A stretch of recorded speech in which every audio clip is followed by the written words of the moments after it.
Halo, terima kasih sudah mengklik dan menonton video ini.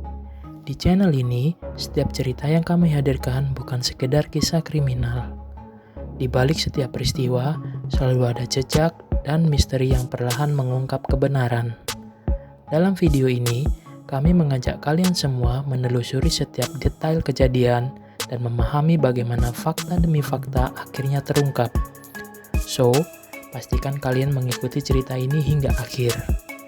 Disclaimer, seluruh isi cerita dalam video ini dikutip dari berbagai sumber seperti artikel, laporan berita, dan dokumen yang tersedia untuk publik. Dan semua isi cerita dibahas tanpa mengurangi atau menambahkan fakta-fakta utama dari peristiwa tersebut. Video ini dibuat bertujuan untuk edukasi dan penyampaian informasi belaka. Kami harap di balik setiap peristiwa yang diceritakan selalu ada pelajaran berharga yang bisa kita ambil bersama. So, mari kita mulai kisahnya. Bayangkan, sebuah kota kecil yang begitu damai dan tenang. Di sana, hampir semua orang saling mengenal. Bahkan, pintu rumah seringkali tidak dikunci. Anak-anak bebas bermain hingga sore, sementara para petani bekerja di ladang tanpa rasa takut. Tidak ada yang menyangka bahwa di tempat setenang itu akan terjadi sebuah tragedi yang mengguncang seluruh Amerika Serikat. Tragedi itu terjadi pada tanggal 15 November 1959 di Holcomb, Kansas. 4 anggota keluarga Clutter ditemukan tewas mengenaskan di dalam rumah mereka sendiri, tanpa ada satupun saksi yang melihat. Yang lebih mengejutkan lagi, keluarga ini dikenal sebagai keluarga yang baik-baik, terpandang, dan tidak memiliki musuh. Lalu, siapa yang tega melakukan pembunuhan tersebut? Dan mengapa seluruh keluarga harus dibunuh? Inilah kisah lengkap kasus pembunuhan keluarga Clutter. Holcomb adalah sebuah kota pertanian kecil di negara bagian Kansas, Amerika Serikat. Kehidupan masyarakat berjalan sederhana. Mayoritas penduduk bekerja sebagai petani dan peternak. Semua orang saling mengenal. Jika ada orang asing datang yang ke kota, hampir seluruh warga akan menyadarinya. Di kota inilah tinggal keluarga Clutter. Kepala keluarga bernama Herbert Clutter. Ia dikenal sebagai petani sukses yang memiliki lahan pertanian yang cukup luas. Namun, kekayaan bukanlah alasan masyarakat menghormatinya. Herbert dikenal sebagai pribadi jujur, disiplin, dan ringan tangan membantu orang lain. Istrinya, Bonnie Clutter, lebih banyak menghabiskan waktu di rumah karena sering mengalami gangguan kesehatan. Mereka memiliki 4 anak, 2 anak tertua telah dewasa, dan tinggal di luar rumah. Sedangkan Nancy Clutter yang saat kejadian berusia 16 tahun dan Kenyon Clutter yang berusia 15 tahun masih tinggal bersama orang tua mereka. Nancy dikenal aktif di sekolah dan gereja. Kenyon lebih pendiam dan senang membuat berbagai kerajinan tangan. Bagi masyarakat Holcomb, keluarga Clutter adalah gambaran keluarga yang harmonis. Tidak ada pertengkaran, tidak ada konflik, tidak ada musuh. Karena itulah, apa yang terjadi pada mereka terasa begitu sulit untuk dipercaya. Pada malam 14 November 1959, 2 pria sedang menuju rumah keluarga Clutter. Mereka adalah Perry Smith dan Richard Hickok. Keduanya pernah menjalani hukuman penjara. Richard memperoleh informasi dari seorang mantan narapidana bernama Floyd Wells. Floyd Wells pernah bekerja pada Herbert Clutter beberapa tahun sebelumnya. Dalam percakapan di penjara, Floyd sempat menceritakan bahwa Herbert adalah petani kaya. Richard kemudian menyimpulkan bahwa pasti ada brankas berisi uang tunai dalam jumlah besar di rumah tersebut. Ia mengajak Perry melakukan perampokan di rumah Herbert Clutter. Mereka membawa senapan, pisau, tali, dan perlengkapan yang lainnya. Rencana mereka sederhana, masuk ke rumah, mengambil uang, lalu pergi. Namun, kenyataan sama sekali berbeda. Setelah berhasil masuk menguasai rumah, mereka memaksa Herbert menunjukkan letak brankas. Tetapi, Herbert mengatakan tidak memiliki brankas. Mereka terus saja mencari. Seluruh rumah telah diperiksanya. Hasilnya tetap sama, tidak ada brankas.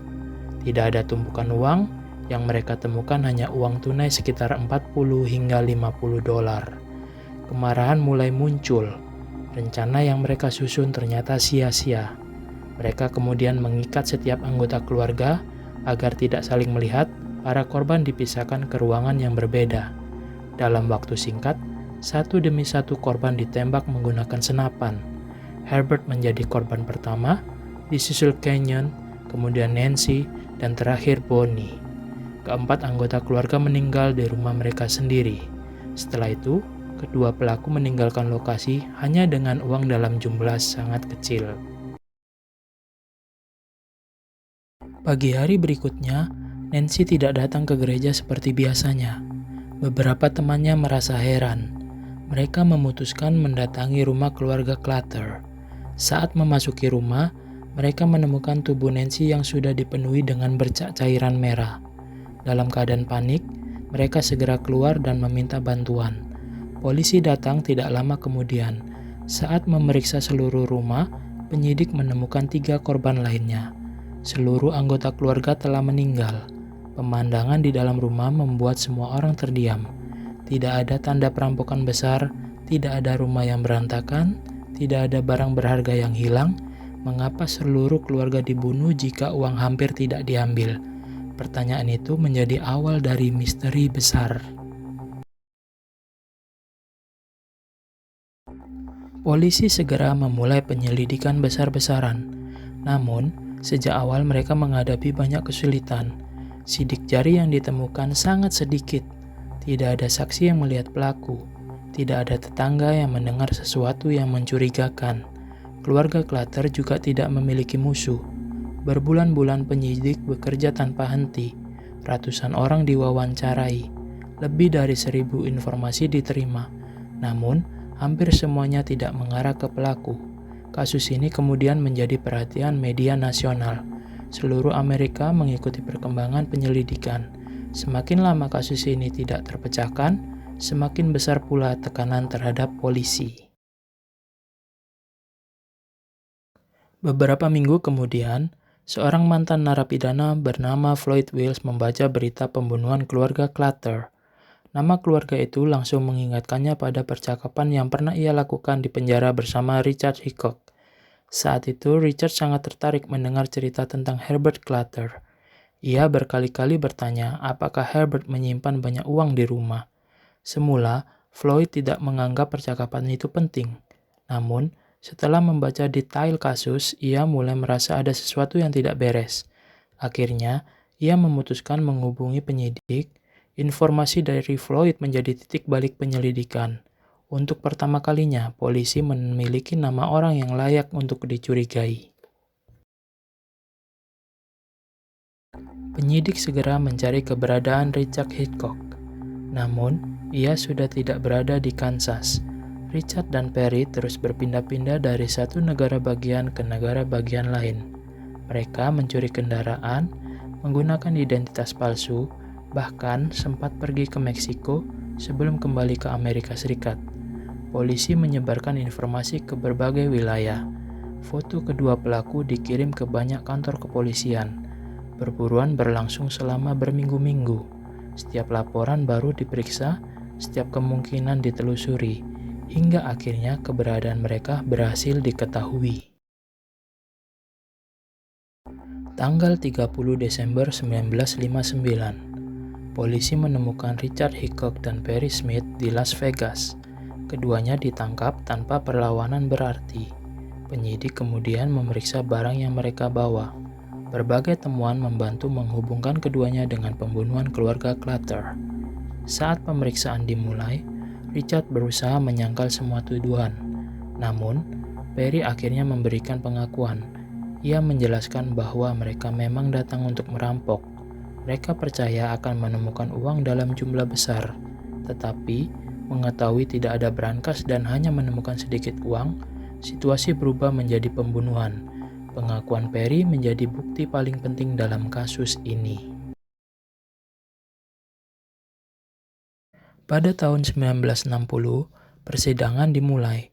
Jaksa menghadirkan berbagai bukti, mulai dari pengakuan Perry Smith, kesaksian Floyd Wells, barang bukti yang ditemukan, hingga bukti balistik yang menghubungkan senapan dengan pembunuhan tersebut. Tim pembela berusaha mengajukan berbagai argumen, termasuk kondisi psikologis Perry Smith. Namun, pengadilan tetap menyatakan Perry Smith dan Richard Hickok bersalah atas pembunuhan 4 anggota keluarga Clutter. Keduanya dijatuhi hukuman mati.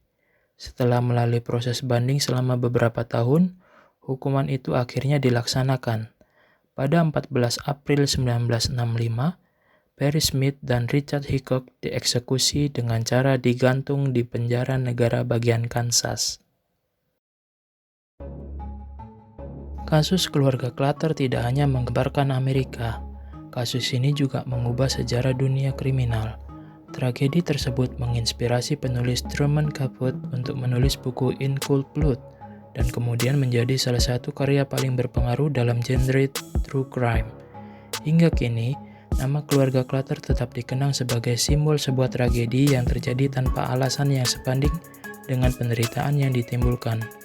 4 nyawa melayang, sebuah kota kehilangan rasa aman, dan Amerika belajar bahwa bahkan di tempat yang tampak paling damai sekalipun, tidak selalu bebas dari kejahatan. Terima kasih telah mengikuti kisah ini hingga selesai, dan sampai jumpa pada kisah-kisah yang menggemparkan lainnya. Bye!